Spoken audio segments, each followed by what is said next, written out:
मेरी delivery 34 week यानी कि 8 मंथ में ही हो गई थी, जिसकी वजह से बेबी एनआईसीयू में था। 18 दिन तक बाबू एनआईसीयू में था। उसके बाद जब डिस्चार्ज हुआ तो घर लेकर आए। उसके बाद मैंने किस तरीके से अपने बच्चे की केयर की। हर एक माँ अपने बच्चे के लिए पूरी वो कोशिश करती है जो उससे हो पाती है, तो मैं भी वही कर रही हूँ। अब बेस्ट माँ तो नहीं बोल सकते, लेकिन अपने तरफ से पूरा बेस्ट कोशिश करती हूँ कि मैं अपनी फैमिली को पूरा टाइम दूँ, अपने दोनों बच्चों को बहुत अच्छा केयर करूँ, अपनी फैमिली को मैनेज करूँ। तो किस तरीके से मैं कर रही हूँ तो आज मैं आपको इस वीडियो के माध्यम से दिखाने वाली हूँ।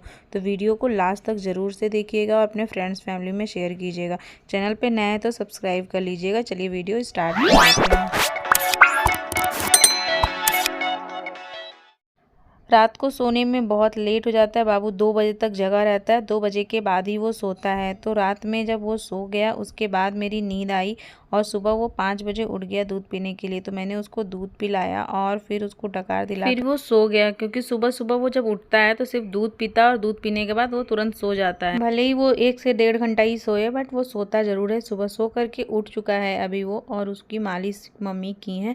सुबह का मालिश भी मम्मी ही करती हैं। जब तक वो मालिश करती हैं मैं बाकी के काम कर लेती हूँ, फ्रेश होती हूँ, ब्रेकफास्ट बनाती हूँ। जो भी मतलब मेरे हस्बैंड को खाना होता है मैं वो उसके अकॉर्डिंग बना लेती हूँ। उनका टिफ़िन बना देती हूँ। दोपहर के लिए मम्मी खाना बनाती हैं और रात का खाना मम्मी देख लेती हैं। हम दोनों लोग अपने आपस में देख लेते हैं किसको कब क्या टाइम मिलता है, उस टाइम पे हम लोग बना लेते हैं, मतलब खाना वगैरह बना लेते हैं। काम भी हम अपने अकॉर्डिंग कर लेते हैं। जो काम मेरे से हो पाता मैं वो करती हूँ, बाकी के काम मम्मी देख लेती हैं। शिव इनका जो भी काम होता है वो मुझे ही देखना पड़ता है। ब्रश कराना और नहलाना, चेंज करना, कपड़े पहनाना, खाना खिलाना, ये सारे काम मुझे ही करना पड़ता है। ये मम्मी से नहीं करवाती है। तो इसलिए मैं सुबह जब ये उठी है उससे पहले मैं अपने काम निपटा ली हूँ जो भी मुझे करना था। मम्मी बाबू का देख ली है क्योंकि बाबू भी उठ जाता है उसी टाइम पे, तो हम दोनों लोगों को इसी तरीके से मैनेज करना होता है। ब्रश करने के बाद शिवी एप्पल खाएगी। दूध मैं थोड़ी देर बाद दूंगी। जब तक वो एप्पल फिनिश कर लेगी मैं बाबू को ये विटामिन डी वाली जो दवा होती है मैं वो दे देती हूँ। डॉक्टर ने बोला है इसको 1 साल तक ये दवा बाबू 1 साल तक पिएगा। वैसे विटामिन डी और मल्टीविटामिन जो है 6 मंथ तक देना है और विटामिन डी 1 साल तक देना है। शिवी को भी देना था तो मैंने शिवी को तो पूरा दिया था 1 साल। अभी कुछ टाइम के लिए शिवी और बाबू दोनों खेलेंगे, तो शिवी ये उसको फ्लैश कार्ड दिखा करके उसको खिला रही है। बाबू भी बहुत खुश होता है शिवी के साथ खेलने में, बहुत उसको मज़ा आता है, उसको समझ में आता है। ऐसा लगता है कि वो सारी चीज़ें समझ रहा है, उसे कौन खिला रहा है, कौन बातें कर रहा है। जब शिवी बात करती है, कुछ भी खिलाती है, वो खूब खुश होकर खेलता है। हो सकता है कि वो उसी टाइम पे खिलाती हो जब वो खुश हो, बट वो बहुत खुश होता है शिवी के साथ खेलने में। और शिवी बहुत ज़्यादा अच्छे से खिलाती है बाबू को। वो समझती है कि बेबी है, बहुत सेंसिटिव है, बहुत इमोशनल है शिवी। अभी बाबू सो गया है तो शिवी आ गई है खेलने के लिए और अपना अकेले खेलेगी। तब तक उसकी एक पड़ोस में एक फ्रेंड है वो आ जाती है और उसके साथ वो काफ़ी देर तक खेलती है। उसके बाद ना बाबू जग गया है, फिर शिवी आकर के चेक कर रही है बाबू जग गया है क्या। मैंने उसको फीड कराया है और उसके बाद डकार दिलाने के बाद उसको सुलाया है खेलने के लिए। वो थोड़े टाइम तक अकेले खेल रहा था। उसके बाद शिवी आ गई थी। शिवी को बहुत देर तक ना ये खिलौने अपने फैला कर रखी थी। मैंने बोला कि सारे टॉयज़ को अब रखो बॉक्स में और जा कर के अब नहाना है, तो वो अब सारी चीज़ों को रख रही है। तो मैंने ये सारी चीज़ें ना इसको पहले से ही सिखाई। जब वो अकेली थी ना तभी भी मैं उसको ये सारी चीज़ों को लिए बोलती थी कि अपने खिलौने को पैक करके रखना है, अपने कपड़े को ले जाके अलमीरा में रखना है। तो सारी चीज़ें बच्चे अच्छे से कर नहीं पाते हैं, लेकिन धीरे धीरे उनको करते करते जब प्रैक्टिस होती है ना तो सारी चीज़ें को करने लगते हैं और उनको समझ में आ जाता है कि ये मेरा ही काम है और मुझे ही करना है। इस तरीके से शिवी बहुत ही ज़्यादा ट्रेंड है इन सब चीज़ों में। बाबू भी खेल रहा था बहुत अच्छे से, वो बहुत मज़े में खेल रहा था क्योंकि इस टाइम पे उसका पेट भरा हुआ है, नींद पूरा है, तो पूरी तरीके से खेलेगा। सुबह में मसाज हो चुका है और अब एक बार और मसाज होगा। नहाने से पहले वो 2 बार मसाज होता है। नहाने के बाद शाम को लगभग जब सोकर उठता है अभी वो नहाएगा। उससे पहले मैंने मसाज किया है क्योंकि धूप आ गई है रूम में, अच्छी वाली धूप आ गई है। तो सुबह सुबह जो नहाने से पहले वाला जो मसाज होता है वो मैं करती हूँ और उसको फिर उसके बाद उसको फीड कराया क्योंकि वो सोकर उठा था तो मैंने उसको दूध नहीं पिलाया था। दूध में उसको मसाज के बाद पिलाती हूँ। दूध पिलाने के बाद उसको डकार दिलाया और फिर उसको थोड़ी देर धूप में ऐसे ही लिटाया। मम्मी वहाँ पर थी, देख रही थी। फिर मैं आ गई रूम में रूम सही करने के लिए। रूम सही किया और फिर थोड़ी सी सजावट कर ली थी। मैंने सोचा कि आज राखी का फ़ोटो शूट कर दूँ। हालांकि ये वीडियो आप लोगों के सामने लेट जा रही है, बट मैंने प्रिपरेशन की थी और वीडियो भी बना लिया था, बट वीडियो एडिट करके अपलोड अपलोड करने में टाइम हो गया है। बच्चे हैं दो दो, तो उनको मैनेज करने के साथ साथ वीडियोज़ और अपलोड करना बहुत टफ़ हो जाता है मेरे लिए। बट मैं कोशिश करती हूँ कि जो भी होता है क्लिप थोड़ा बहुत बनाऊँ और उसको एडिट करके आप लोगों को दिखाऊँ। तो अभी मैं राखी का वीडियो शूट कर रही हूँ।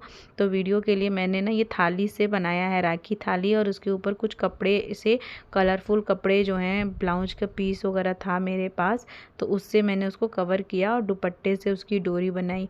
ये माई फर्स्ट राखी वाला जो टी शर्ट है वो उसने मेरी फ्रेंड ने दिया है बाबू को, उसने अपने बाबू के लिए मंगाया था। तो लास्ट ईयर ही उसके बेटे का फर्स्ट राखी था, तो उसका हो गया था, तो उसने मुझे दे दिया। बाबू को मैंने नहला दिया है और नहाने के बाद बाबू बहुत फ्रेश फील करता है, इसलिए मैं उसको सोची थी कि नहाने के बाद ही राखी का फ़ोटो शूट करूँगी। सारी प्रिपरेशन मैंने पहले ही कर ली थी और बस उसको नहला करके कपड़े पहनाऊँगी। नहा कर आता है बाबू तो उसको बस सोना होता है, उसको इतनी अच्छी नींद आती है, फ्रेश फील करता है, इसलिए वो सो जाता है और लंबा सोता है नहाने के बाद। बट मैं उससे फ़ोटो शूट करना था, तो मैंने सोचा कि ये वाला टी शर्ट पहना, उसको टाइट हो रहा था और उसको पहनाने के बाद वो अब सोने ही वाला था। मैंने सोचा कि जल्दी जल्दी 2-4 फ़ोटो ले लेती हूँ, कुछ वीडियोज़ बना लेती हूँ। तो वो बस इसके बाद वो सो ही गया था। जब वो सो गया फिर मैं शिवी को नहलाने आ गई। शिवी कुछ टाइम के बाद वो टब में बैठ कर नहाती है, उसके बाद मैंने उसको अच्छे से हेयर वॉश किया और उसको नहलाया। नहाने के बाद वो पूजा करती है। वो शुरू से भी उसकी आदत थी, जब मैं प्रेग्नेंट थी ना, मैं पूजा करती थी, तो उसको देख करके वो सीखी है पूजा करना और अभी भी वो पूजा ही करती है।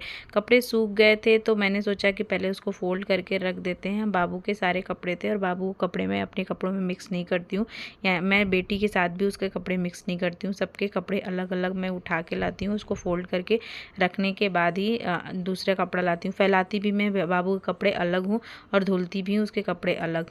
तो इस तरीके से इसके सारे कपड़े पहले मैंने फ़ोल्ड किया और सारे फ़ोल्ड अलग अलग जगह पे रखा। जैसे उसके टी शर्ट्स अलग रखे हैं, जो सामने से बटन वाले होते हैं उसको मैंने अलग रखा है, छोटे पैंट अलग रखे हैं, फुल पैंट अलग रखे, सभी चीज़ों को कैटेगराइज करके मैंने रखा। और इसी तरीके से मैं उसको उठाकर बॉक्स में रख दूँगी, जिससे कि ढूंढने में आसानी रहती है और बच्चों के कपड़े जितना ज़्यादा सहूलियत से अच्छी जगह रखा जाए, मिलने में आसानी हो जाती है और उसको फिर पहनाना भी आसान हो जाता है। इस तरीके से सारे कपड़ों को फोल्ड लगा कर अलग अलग तरीके से मैंने छांट करके रख दिया है। और उसके बाद मैं जाऊंगी नहाने के लिए। दोपहर में मैं नहा रही हूँ, लगभग 12 बज रहा होगा, क्योंकि आज मुझे जाना है अपने वहाँ पार्टी में। जो भी मेरी बिल्डिंग में ना उनका गृह प्रवेश हो रहा है। मेरे फ्लैट के जस्ट सामने वाले जो लोग हैं वो फ्लैट में शिफ्ट हो रहे हैं अपने, तो अभी वो शिफ्ट नहीं हुए, उससे पहले वो पूजा करा रहे हैं। ये साउथ इंडिया के ही हैं, इधर कर्नाटका वाले हैं, और इनकी पूजा मतलब जो गृह प्रवेश वाली पूजा होती है बहुत ही अच्छी है, बहुत बड़े तरीके से ये लोग करते हैं। काफ़ी अच्छा लगा मुझे देख करके, मैं फ़र्स्ट टाइम इस तरीके का देख रही थी। और मैंने सोचा आप लोगों के लिए भी मैं रिकॉर्ड कर लूँ, दिखाऊंगी। उसके बाद बिल्डिंग में जो बेसमेंट है जहाँ पार्किंग होती है वहीं पे उनका लंच था, तो हम लोग खाना खाने के लिए नीचे आ गए थे। अभी सभी लोग बैठे हुए थे, एक एक राउंड में वो लोग बैठा कर खिलाते हैं। साउथ इंडिया से जो भी होंगे या साउथ इंडिया में कभी रहे होंगे या यहाँ का डिनर लंच कभी भी पार्टी अटेंड किए होंगे ना, तो उनको पता होगा इस तरीके से बैठा कर खिलाया जाता है। तो बहुत ही अच्छे से रिस्पेक्टफुली बैठा करके केले के पत्ते पे खिलाया जाता है और बहुत ही साफ़ सुथरे तरीके से ये लोग सर्व करते हैं। सारी चीज़ें बहुत अच्छी लगी मुझे। केला का पत्ता जब भी देते हैं ये लोग तो पानी देते हैं और उसको वहाँ पे साफ़ करके खाना होता है, मतलब खाना लेना होता है। बहुत ये सारी चीज़ें मैंने यहीं पे सीखी है पार्टीज़ यहाँ की अटेंड करके। हम लोग वहाँ कैसा होता है, प्लेट में खुद से जाओ, लो, जो भी निकालना है खाओ पियो निकालो, मतलब बहुत वहाँ का और यहाँ में बहुत ही अंतर है। केले के पत्ते पे बैठा के खिलाया जाता है और एक एक चीज़ सर्व की जाती है। सारी चीज़ें बहुत ट्रेडिशन तरीके से होती हैं। सबसे पहले स्वीट्स दिया जाता है, उसके बाद छोटी जो भी सैलेड्स वगैरह होते हैं, स्प्राउट्स वगैरह होते हैं वो देते हैं, अचार देते हैं, नमक देते हैं, राइस देते हैं। सारी चीज़ें ये लोग सेपरेटली अच्छे से रिस्पेक्टफुली देते हैं।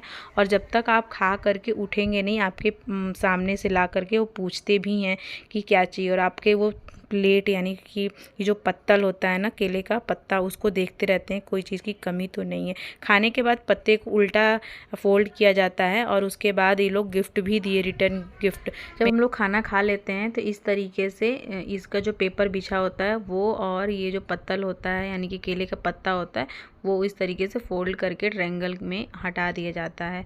घर पे आने के बाद मैंने गिफ्ट को ओपन किया और गिफ्ट बहुत ही ज़्यादा सुंदर था।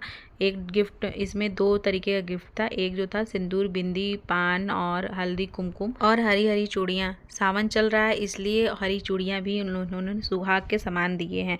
और उसके बाद एक गिफ्ट में ये डेकोरेशन के लिए दिया है।